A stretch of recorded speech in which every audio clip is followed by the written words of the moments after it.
করব। এখন আমি আরো 3টা কথা বাড়াই দিচ্ছি। কেউ হজম করতে পারলে করেন, যদি না করতে পারেন বদহজম হয়ে যায়, কিছু করেন নাই। বদহজম যদি হয়ে যায় পরে আমাদের সাথে মাদ্রাসায় এসে বসেন, কিতাবপত্র খুলে দেখাবো, কথা হবে ইনশাল্লাহ। ঠিক আছে, অনলাইন গরম করার দরকার নাই। রমজান মাসে আমরা তারাবির নামাজ পড়বো ইনশাল্লাহ জামাতে। কোথায়? জামাতে ইনশাল্লাহ। 1 2 নাম্বার, তারাবির নামাজ পড়বো 20 রাকাত। কত রাকাত? 20 রাকাত। আর যদি বলেন যে আমি ভাই কম পড়ি, পড়েন আপনি বাসায়, কোনো সমস্যা নাই। আপনি আপনার মতো করে বাসায় পড়েন, কোনো সমস্যা নাই।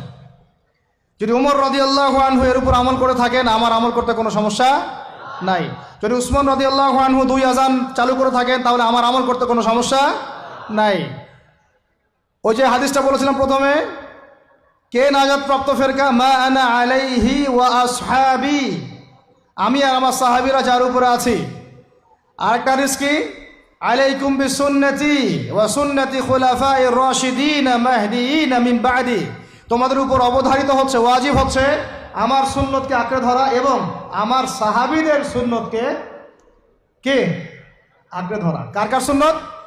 আমার সুন্নতকে আঁকড়ে ধরো এবং আমার সাহাবীদের সুন্নতকে আঁকড়ে ধরো, খোলাফায়ে রাশেদার সুন্নতকে আঁকড়ে ধরো, যারা মাহদিয়িন হেদায়েত প্রাপ্ত মিন বাদি, আমার পরে। সাহাবায়ে কেরাম যদি কিছু চালু করেন, আমল করতে কোনো দোষ নাই, বরং এটাই হচ্ছে সুন্নতের আরো শ্রেষ্ঠ অনুসরণ। কারণ আমি তো ওমরের চেয়ে বড় পরহেজগার হইতে পারবো না। পারবেন? তাহলে আমি তো উসমানের চেয়ে দিন বেশি বুঝি না।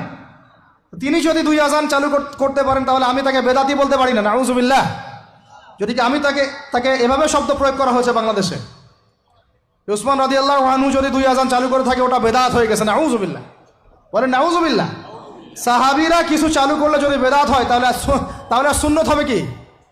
তাহলে সুন্নত কোনটা হবে? তাহলে এ ব্যক্তি এরকম কথা যদি কেউ বলে থাকে, তাহলে তার উচিত হবে এখনই রুজু করে ফিরে আসা, অহংকার না করা, হঠকারিতা না করা, এখনই ইস্তেগফার করে তওবা করে ফিরে আসা। আল্লাহ মাফ করে দিবেন ইনশাআল্লাহ। আর এর উপর হঠকারিতা থাকে না, ওসমান রাদিয়াল্লাহু আনহু যদি 2 আযান চালু করে থাকে, তিনি ভুল করেছেন, তিনি বেদাত করেছেন, নাউযুবিল্লাহ। বিশ্বাস করেন, সাহাবীদেরকে এভাবে কটাক্ষ করলে, আন্ডারএস্টিমেট করলে, এভাবে কথাবার্তা বললে, শানের খেলাফ কথা বললে ঈমানও চলে যেতে পারে। আমরা নবীকে মানব সাহাবীদের মানদণ্ডে, সাহাবীদের বুঝের উপর আমাদের বুঝ না। আমি বুঝাতে পারতেছি না।